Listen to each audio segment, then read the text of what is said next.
Então vamos lá, pessoal, para a nossa aula sobre diabetes, né? Eu vou falar um pouquinho sobre as definições aqui, conceitos, como que o exercício pode ajudar, como que está o cenário, e eu não vou demorar, ok? Nós vamos fazer isso em no máximo 20 minutinhos. Eu preciso só que vocês curtam aí o canal, me sigam também lá no Instagram, em Personal Pro Saúde, e comecem, por favor, a divulgar o canal, né, a divulgar esse trabalho que o objetivo é levar informações relevantes aí no sentido de saúde e exercício físico, ok? Então hoje vou falar sobre diabetes. Bom, o cenário não é dos melhores não, pessoal. Em 2017, a Federação Internacional de Diabetes estimou que uma média de 9% da população mundial adulta vivia com diabetes, né, o que dá aí em torno de 425 milhões de pessoas. E se você observar os dados de crescimento populacional e o crescimento, né, da população de diabéticos, você vai ver que o diabetes está crescendo muito rápido, né? O Brasil tem em torno de 12 milhões de pessoas com diabetes, é o quarto país no mundo. E olha só, em 10 anos, né, de 2006 a 2016, a gente teve um aumento no nosso país de 62% dos casos de diabetes. E se as tendências persistirem, que é o que parece que vai acontecer, esse número vai estourar os 628 milhões de pessoas no mundo em 2045 e no Brasil nós vamos passar de 20 milhões. Bom, um problema sério é que essa doença ela não dá dor no início, né? Você não começa a sentir dor, ela começa lá atrás e vão passando os anos, as coisas vão acontecendo de forma silenciosa. Quando você vai ver, você já está ali desenvolvendo o diabetes. E aí é perigoso, né? Porque você tem aí, pode ter problema no rim, problema de cegueira, amputações, até AVC e infarto em função aí do descontrole do diabetes, tá? Bom, outra coisa muito preocupante é que o diabetes tipo 2 era conhecido como doença do adulto, né? Ele aparecia ali lá pela terceira década de vida, quarta, e agora a gente já tem um número considerável aí de crianças e adolescentes com diagnóstico de diabetes ou que já estão no caminho, né? Muitos com obesidade, com síndrome metabólica, então a gente precisa ter um cuidado com as nossas crianças. E o que é o diabetes? É um distúrbio metabólico caracterizado por hiperglicemia persistente, ou seja, a sua glicemia, a sua glicose fica alta o tempo todo no seu sangue. Isso gera uma série de distúrbios no seu organismo, que é assunto para outra aula. E por que isso acontece? Por deficiência na produção do hormônio insulina ou na ação da insulina, chamada resistência à insulina, ou em ambos os casos. Bom, olha aí que legal o mecanismo da insulina. Então você comeu, né? A glicose está passando na corrente sanguínea, o pâncreas detectou que tem glicose demais na corrente sanguínea, libera uma dose maior de insulina. A insulina ela se liga no seu receptor que está lá na membrana da célula e isso desencadeia uma série de reações, uma cascata de reações que ativa o AKT, que vai lá e ativa esse camarada aqui, ó, GLUT4. Ele é um transportador de glicose, porque a glicose não consegue entrar sozinha. Então o GLUT4 fica sabendo que tem muita glicose lá, ele vai para a membrana celular e fala: glicose, pode entrar agora. E aí ela entra para ser metabolizada.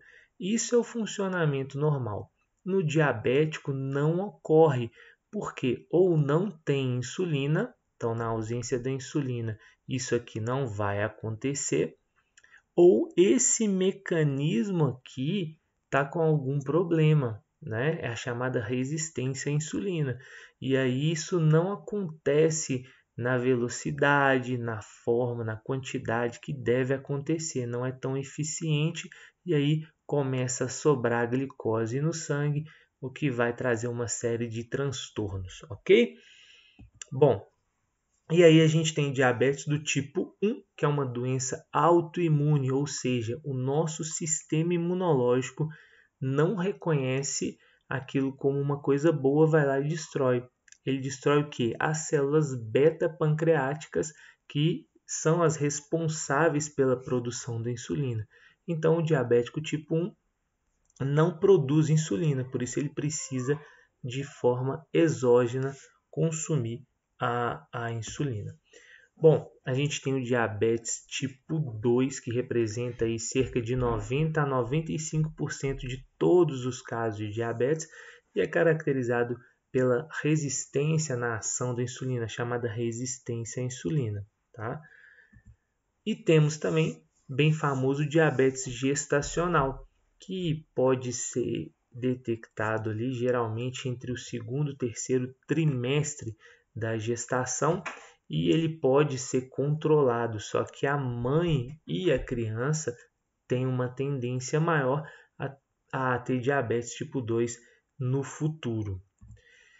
Bom, apesar ainda dos fatores não estarem totalmente claros, né, ainda se discute muito tanto o aparecimento como o desenvolvimento da doença, mas a gente já sabe que fatores genéticos, fatores imunológicos, o avanço da idade, o sono inadequado são fatores de risco e que forte associação, fortíssima associação ao estilo de vida no sentido de alimentação e sedentarismo. Isso vai acabar, dentre outras coisas, também ocasionando um maior aumento de peso.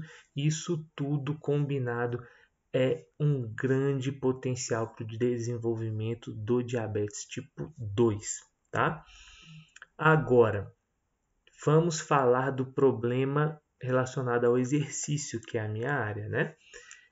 Se o sedentarismo é um grande fator de risco, quando a gente olha para esses dados, a gente tem uma visão muito nebulosa da coisa, porque metade da população brasileira é sedentária, né?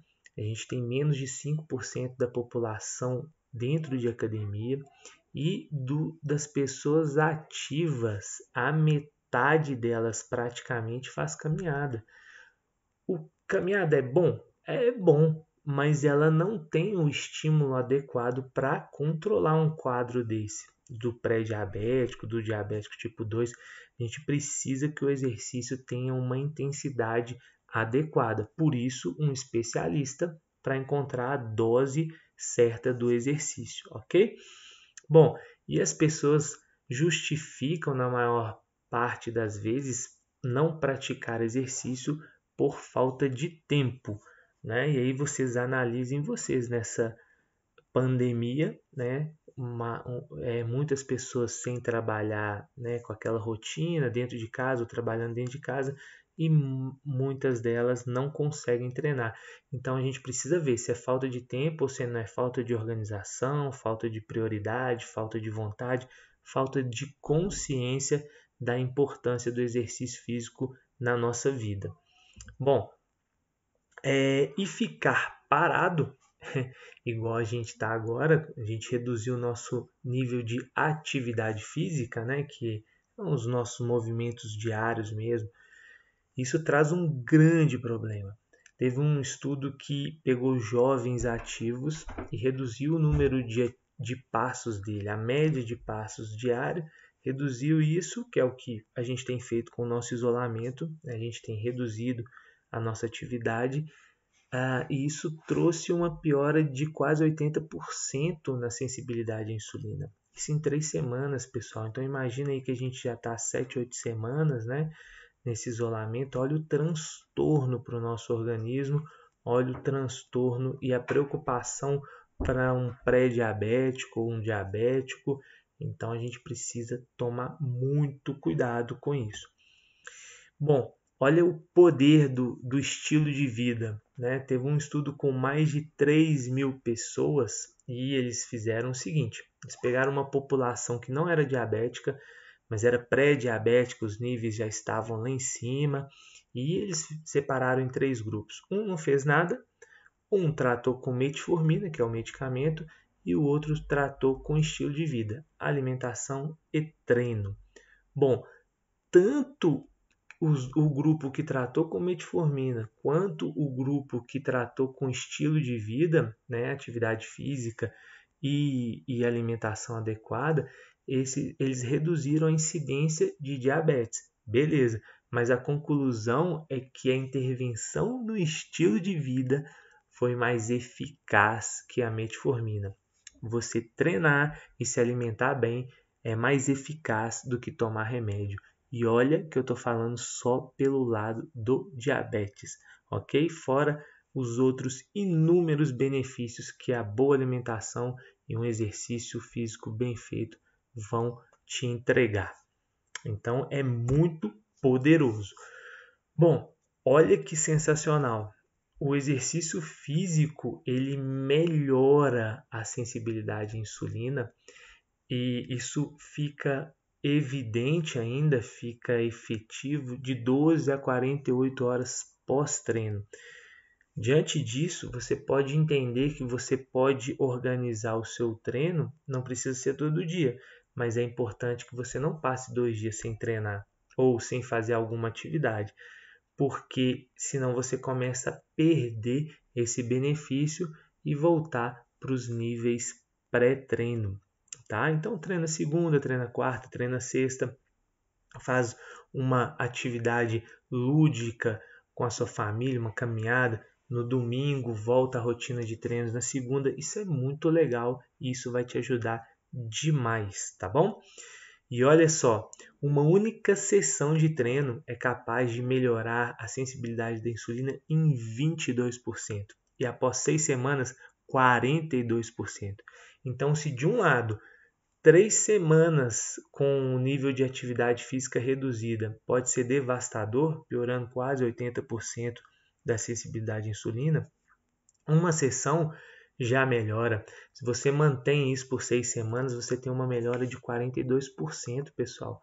E dá para organizar.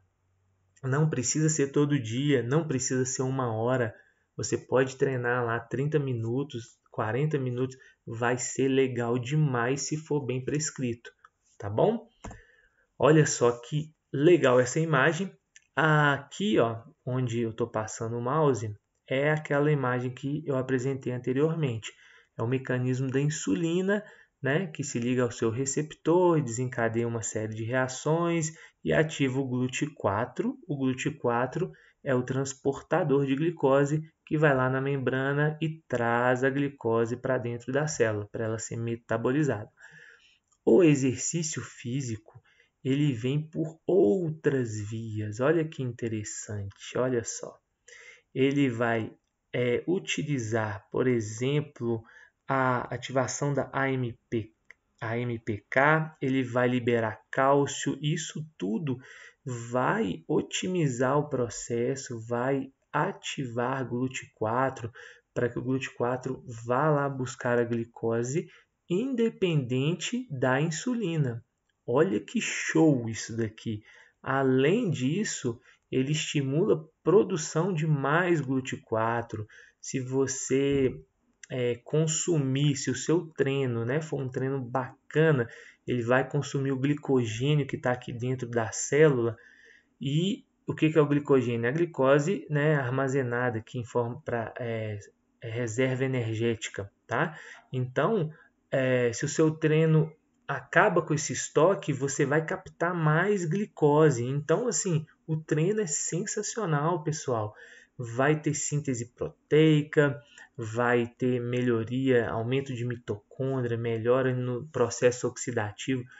Então, assim, é muito legal e é um processo independente da insulina, ok? Bom, aqui eu trago mais benefícios do treino, além desse controle glicêmico que a gente já falou. reduz o risco cardiovascular, melhora a pressão arterial, né, melhora o perfil lipídico. Isso tudo para o diabético é muito importante, né, porque ele tem um quadro mesmo de um perfil lipídico mais alterado, mais elevado, alteração na pressão arterial, um risco cardiovascular maior. Então isso é muito importante, fora os outros inúmeros benefícios que as pessoas já conhecem que o exercício pode trazer. Mas como treinar, Bernardo? As academias estão fechadas. Pessoal, os profissionais de educação física estudam muito, nós estudamos métodos, então o nosso conhecimento vai muito além do espaço físico, tá? É importante que você que tem aí tem diabetes ou é pré-diabético, procure um especialista, porque nem todo profissional sabe prescrever treino para diabético, tá? Eu sei, eu sou especialista, tem outras pessoas que trabalham com esse público também, mas você precisa buscar realmente alguém que vá programar um treino que vai gerar o estímulo adequado, beleza? Então busque um especialista, decida o momento do seu treino, já planeje lá, vou treinar tal dia, vou treinar tal horário, porque é assim que a gente cria uma rotina saudável. Eu digo que é igual juntar dinheiro. Quem é bom para juntar dinheiro, quando a grana entra, o cara já tira uma parte e fala, opa, isso eu vou guardar, isso eu vou investir. Enfim, se deixar para o final do mês, não sobra. E tempo para treino é a mesma coisa. Se deixar para quando der tempo, não vai dar tempo. Então se organize, ok? E a resistência, Bernardo? Não tem material, não tem problema, pessoal. Peso do próprio corpo é uma ótima resistência. Balde com água, balde com cargas como saco de arroz. Enfim, a gente tem uma infinidade de possibilidades. Além do que é possível comprar elástico, é possível comprar fita de treino suspenso, pesos livres e utilizar tudo isso em casa, caso você queira, ok? Bom, alguns cuidados, tá? É importante que você verifique a sua glicemia, né? Você está treinando em casa, o profissional não está ao lado e é importante que você tenha esse conhecimento. Então, se antes do treino a sua glicemia estiver menor ali, apontando menos que 100, consome um carboidrato, conversa com o médico qual o procedimento melhor, o que ele orienta a comer, nutricionista, e cuida disso. E pós-treino, se tiver menor que 60 também, atenção, consome um carboidrato, tá? Bom, acima de 299 é melhor não treinar, dá uma regulada nisso daí. Esses são alguns dos cuidados. Eu peço para as pessoas também não treinarem sozinhas, né? Tem alguém dentro de casa ou se mora sozinha, avisa, ó, fulano, vou treinar, daqui a tantos minutinhos a gente se fala, porque se você precisar de um suporte, caso tenha uma hipoglicemia, tem alguém já de sobreaviso, ok? E se sentiu sintomas de hipoglicemia, interrompe a atividade, né? Que você já conhece, náuseas, fraqueza, tonturas, formigamento nas extremidades, enfim, fica ligado e os ajustes devem ser feitos, daí uma boa comunicação tanto com o médico e o profissional de educação física que está prescrevendo o seu exercício, ok? Espero que você tenha gostado, que eu tenha ajudado com as informações e peço por favor, mais uma vez, que divulguem, né, façam inscrição no meu canal e sigam também lá no Instagram, no Personal Pro Saúde. Muito obrigado e até a próxima. Valeu!